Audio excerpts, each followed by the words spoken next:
Channel शिक्षक junction, क्योंकि अब नहीं तो कब। This is Ayushi Agarwal. और वैसे तो आपको बोर्ड पर डायग्राम देख के भी समझ में आ गया होगा कि आज इस लेक्चर में हम क्या पढ़ने वाले हैं। तो हमने अपने पोस्ट फर्टिलाइजेशन इवेंट्स को लेकर अपना जो पहला वाला पोर्शन था, वो जो पोर्शन था हमारा एंडोस्पर्म वाला, वो हमने ऑलरेडी डिस्कस कर लिया। अब एंडोस्पर्म की बात आती है। एंडोस्पर्म जिस चीज को बनाने के लिए कंज्यूम हो रहा है या नहीं भी हो रहा है, देखो मैंने आपको दोनों कंडीशंस दे दी, वो दोनों कंडीशंस कैसे यूज होंगी वो हम थोड़े अगले लेक्चर में पढ़ेंगे, ठीक है। सारी चीजें एक ही लेक्चर में पढ़ लेंगे तो आगे के लिए क्या बचेगा, है ना। तो वो एंडोस्पर्म जिस चीज के डेवलपमेंट में यूज होता है वही एक्चुअली में बोर्ड पर बना है, और वो क्या है, वो है एम्ब्रियो। वैसे तो ये डायग्राम आपकी चाहे एनसीईआरटी बुक्स ले लो या फिर आपके पास जो भी बुक्स है रेफर करने के लिए, जो भी टेक्स्ट बुक्स आप रेफर कर रहे हैं, सब में बना होगा। लेकिन हाँ, मैं इस डायग्राम को जिस तरीके से एक्सप्लेन करने वाली हूँ शायद वो आपको कहीं ना मिले, तो ध्यान से सुनने की कोशिश कीजिएगा और स्किप मत करना, सबसे बड़ी बात है। अगर आपने स्किप किया तो आपके कॉन्सेप्ट्स चले जाएंगे, ठीक है। तो एम्ब्रियो को का जो बनने का प्रोसेस होता है, मतलब एम्ब्रियो कैसे बनेगा, सिंगल सेल्ड जाइगोट से। ये जो है हमारा, ये सिंगल सेल्ड आपको दिख रहा है, ये वही है जाइगोट जो फर्टिलाइजेशन की टाइम पर बना। किसकी वजह से, मेल और फीमेल गैमेट की फ्यूजन की वजह से जो जाइगोट बना है, ये वो है सिंगल सेल्ड जाइगोट। अब इस सिंगल सेल्ड जाइगोट से हमें यहां तक पहुंचना है जिसमें आपको इतने सारे सेल्स दिख रहे हैं। डायग्राम को बोर्ड पर बनाने का जो मोटिव है वो यही है। इतने सारे सेल्स जो यहाँ पे एंड तक आते आते आपको दिख रहे हैं, वो कैसे बने, ऑब्वियसली बात है सेल डिवीजन से ही बनेंगे, लेकिन वो एक पाथ फॉलो करते हैं जो यहाँ पर बोर्ड पर आपको ABCD के थ्रू दिख रहा है। वही पाथ हम डिस्कस करने वाले हैं कि कैसे एम्ब्रियो बनेगा, ठीक। उस प्रोसेस को जब हम स्टडी करते हैं तो हम बोलते हैं एम्ब्रायोजेनेसिस या फिर एम्ब्रायोजेनी, दोनों ही वर्ड्स यूज कर सकते हैं आप इसको स्टडी करने के लिए। मतलब कैसे हमारा एम्ब्रियो बन रहा है, उस टर्म को अगर हम बोलेंगे तो बोलेंगे एम्ब्रायोजेनी या फिर एम्ब्रियोजेनेसिस, ठीक। अब देखो एम्ब्रियो कैसे बनेगा, सारा कुछ मैं इसी डायग्राम से आपको एक्सप्लेन कर दूंगी। बहुत इजी डायग्राम है, एक्सप्लेनेशन का तरीका बहुत इजी है। अगर आपने ध्यान से सुना तो आपको लगेगा अरे ये तो हम पहले से पढ़ते आ रहे हैं, लेकिन अभी तक हमको पता नहीं चला कि ये डायग्राम जो हमें बुक्स में, इनफैक्ट ये डायग्राम जब आपने बुक्स में देखा भी होगा, कॉमन मेंटालिटी में आपको बताती हूँ, अगर ये डायग्राम आपने बुक्स में देखा भी होगा तो सिर्फ एक नजर देखा होगा, एक झलक देखी होगी इस डायग्राम की, और आपको बिल्कुल भी अंदाजा नहीं होगा कि उसके बाजू में या उसके साथ में जो टेक्स्ट लिखा है वो सारा इसी डायग्राम के एक्सप्लेनेशन से है। तो कोशिश कीजिएगा कि कॉपी और पेन लेकर बैठो आप और इस डायग्राम का एक्सप्लेनेशन को ध्यान से सुनो, फिर वो टेक्स्ट जो उसके पास में लिखा है जो थोड़ा कंफ्यूजिंग साउंड कर रहा होगा वो नहीं करेगा, ठीक। ये जो हमारा ए पॉइंट है वो है सिंगल सेल्ड जाइगोट। सबसे पहले जब हमारा जाइगोट डिवाइड होगा तो 2 सेल बनाएगा, मतलब अब जाइगोट से हम एम्ब्रियो की तरफ जा रहे हैं। जाइगोट सिंगल सेल था, सबसे पहले बनेंगे हमारे 2 सेल, और ये 2 सेल जो हमारे बनेंगे वो बनेंगे कौन से टाइप के डिवीजन से, ट्रांसवर्स डिवीजन से। ट्रांसवर्स और लॉन्गिट्यूडिनल ये 2 डिविजन्स होते हैं, आपने पढ़े होंगे। अगर नहीं पढ़े होंगे तो मेरे को कमेंट सेक्शन में बताइएगा, मैं आपके इस पर भी डाउट क्लियरेंस कर दूंगी कि ट्रांसवर्स और लॉन्गिट्यूडिनल डिवीजन में क्या अंतर होता है। अंतर होता है, ये पक्की बात है, ठीक। तो हमारा जो सिंगल सेल जाइगोट से ये 2 सेल्स बने वो बने हैं ट्रांसवर्स डिवीजन से, और ये जो 2 सेल बने हैं इनमें से एक होता है हमारा बेसल सेल, एक होता है टर्मिनल सेल। अब देखो जो हमें लग रहा होगा कि बेसल सेल बेस की तरफ बनेगा, लेकिन है एकदम उल्टा। ये जो बेसल सेल बनेगा ये बनेगा टॉप की तरफ, और जो टॉप होता है वो हमारे एम्ब्रियो सैक में होता है, माइक्रोपाइल। ये चीज़ मैं आपको पहले भी बता चुकी हूँ, अगर आपने इस चीज़ को मिस कर दिया तो एम्ब्रियो सैक वाला जो लेक्चर है उसको रेफर कीजिए, ठीक है। बेसल सेल है माइक्रोपाइल की तरफ, और जो टर्मिनल सेल बनेगा, टर्मिनल लिखा है लेकिन एक्चुअली में वो टर्मिनल की तरफ नहीं बनेगा, वो दूसरी साइड बनेगा जो होता है चैलिसल एंड, ठीक। तो ट्रांसवर्स डिवीजन से सिंगल सेल जाइगोट से बना हमारा 2 सेल, पहला एक है बेसल सेल, दूसरा है टर्मिनल सेल। बेसल सेल बना है माइक्रोपाइलर एंड की तरफ, और ये जो टर्मिनल सेल है वो बनेगा हमारे चैलिसल एंड की तरफ। अब ये दोनों सेल्स आगे जाके फर्दर डिवाइड करेंगे फिर से वही 2 डिविजन्स के थ्रू। ये जो हमारा बेसल सेल है ये हमेशा ही ट्रांसवर्स डिवीजन शो करेगा, और जो हमारा टर्मिनल सेल है ये आगे जाके लॉन्गिट्यूडिनल डिवीजन शो करेगा, जिससे एंड में आके हमारा वो जो जी वाला स्ट्रक्चर आपको दिख रहा है वो बनेगा। कैसे बनेगा अभी बताती हूं मैं, ठीक है। टर्मिनल सेल हमारा लॉन्गिट्यूडिनल डिवीजन से डिवाइड करेगा और बेसल सेल हमेशा ही ट्रांसवर्स डिवीजन से। सबसे पहले बेसल सेल ही मल्टीप्लाई करेगा, कहां तक जाने के लिए, इस ग्लोबुलर शेप्ड एम्ब्रियो तक जाने के लिए। मतलब यहां तक जो डिवीजन हो रहा है वो सिर्फ किसका हो रहा है, इस बेसल सेल का। कैसे, सबसे पहले बेसल सेल ने 4 सेल्ड स्टेज बनाई, जिसको हम बोलेंगे टी शेप्ड प्रो एम्ब्रियो। ये जो सी वाला आपको दिख रहा है ये है प्रो एम्ब्रियो, टी शेप्ड का। ऑल्दो दिख नहीं रहा लेकिन एज्यूम करो, बायोलॉजी में बहुत सारी चीजें आपको एज्यूम करनी पड़ेंगी तभी समझ में आएंगी। ये टी शेप यहाँ पर नहीं दिख रहा है, लेकिन जिसने भी माइक्रोस्कोप में इसको फर्स्ट टाइम देखा होगा उसको ये टी शेप का ही दिखा होगा। इसके ऊपर भी कुछ तो है, देखो ये बात हमको समझ में आ गई है कि कुछ तो है, लेकिन वो क्या है वो आगे जाके आपको पता चलेगा। लेकिन ये टी शेप जो सेल, 4 सेल जहां पर आपको दिख रहे हैं वो है प्रो एम्ब्रियो। किसकी वजह से बने हैं, बेसल सेल की जो माइक्रोपाइलर एंड पे प्रेजेंट है उसके ट्रांसवर्स डिवीजन की वजह से। अब ये 4 सेल्स फिर से डिवाइड करेंगे और वो शेप देंगे जो यहाँ पर आपको डी में दिख रही है। और वो जो डिवीजन है वो एक इंपॉर्टेंट एलिमेंट बनाता है जिसको आप बोलते हो ये सस्पेंसर। यहां से लेकर यहां तक ये जो भी आपको दिख रहा है वो है सस्पेंसर। 6 to 10 सेल्ड स्टेज होती है इस सस्पेंसर की, जो अगेन बेसल सेल के डिवीजन की वजह से परसिस्टेंट है। क्या बोला मैंने, नाम सस्पेंसर डायग्राम में आपको दिख रहा है। अब देखो इस सस्पेंसर का जो ऊपर वाला पार्ट है और जो नीचे वाला पार्ट है, एक्चुअली में मेरे को सस्पेंसर यहां तक तो होगा लेकिन यहां तक बनाना चाहिए क्योंकि इसका और इसका एक अलग नाम है। ऑल्दो सस्पेंसर ही है ये, लेकिन एक अलग नाम से बोला जाता है और वो नाम थोड़ा स्पेशल है। नाम स्पेशल क्यों है, क्योंकि आगे जाके वो एक पर्टिकुलर स्ट्रक्चर को देने में हमारी मदद करेगा, इसीलिए उसको स्पेशल नाम दिया गया और सस्पेंसर से थोड़ा हटा कर रखा गया है।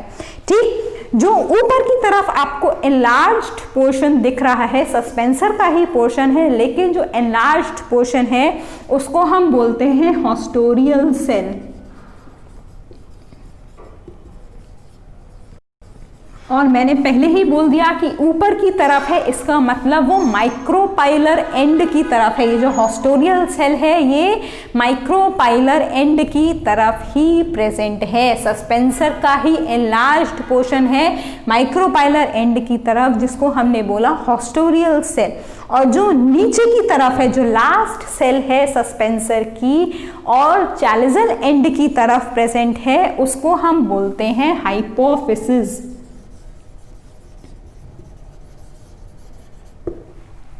यही हाइपोफिसिस आगे जाके रेडिकल बनेगा जो फर्दर डेवलप होके रूट्स बनाएगी।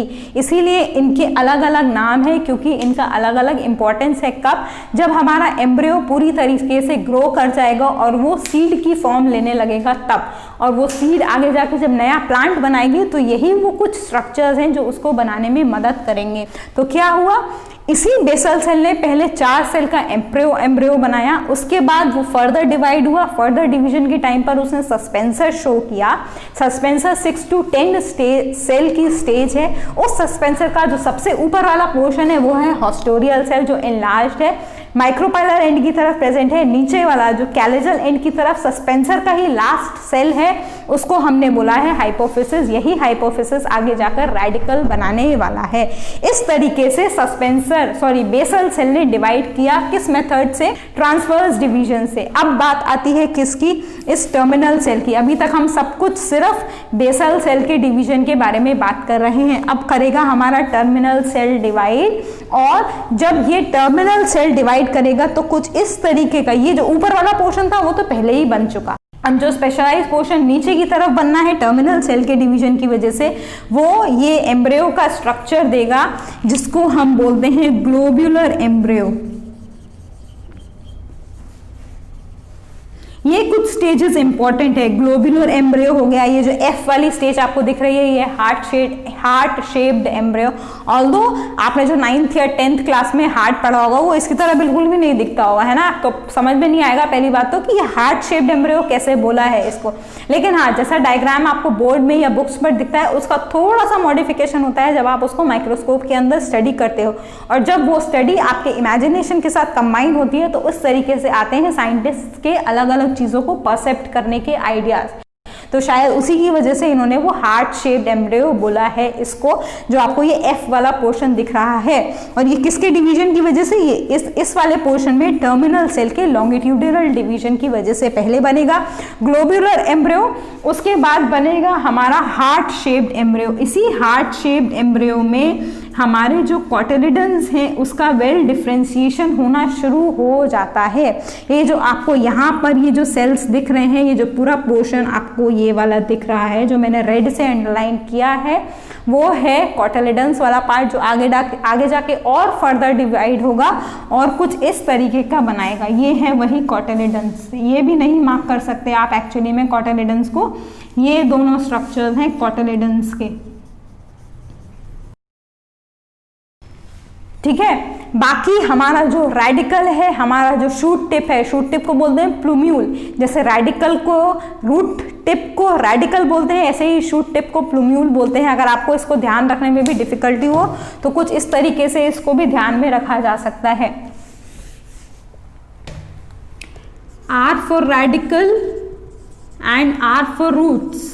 बस अगर ये याद हो गया तो दूसरा वाला प्लूम्यूल अपने आप याद हो जाएगा जो स्टेम के लिए डिपिक्ट करता है। और ये सारा कुछ इसी जगह पर प्रेजेंट है। ये जो एंड वाले पोर्शन है ये कॉटिलिडन है, इसी वाली जगह से हमें मिलने वाली है रेडिकल, हमें यहाँ से मिलेगा शूट टिप। अब इसको भी याद करने का तरीका, शूट टिप की तरफ ही हमेशा कॉटिलिडन्स प्रेजेंट होंगे क्योंकि वही आगे जाके सीड्स में कन्वर्ट होने वाले हैं। कॉटिलिडन्स ही यूज होके एम्ब्रियो को नरिशमेंट का काम करेंगे, तो ऑब्वियस ही बात है उनको कॉटिलिडन्स के पास में ही प्रेजेंट होना पड़ेगा। इसीलिए ये है शूट टिप। ये वही सस्पेंसर है जो हमने ऊपर डिस्कस किया था। सस्पेंसर धीरे धीरे करके छोटा होता जाएगा और हमारे जो कॉटिलिडन्स हैं वो बड़े होते जाएंगे क्योंकि वही नरिशमेंट का काम करते हैं।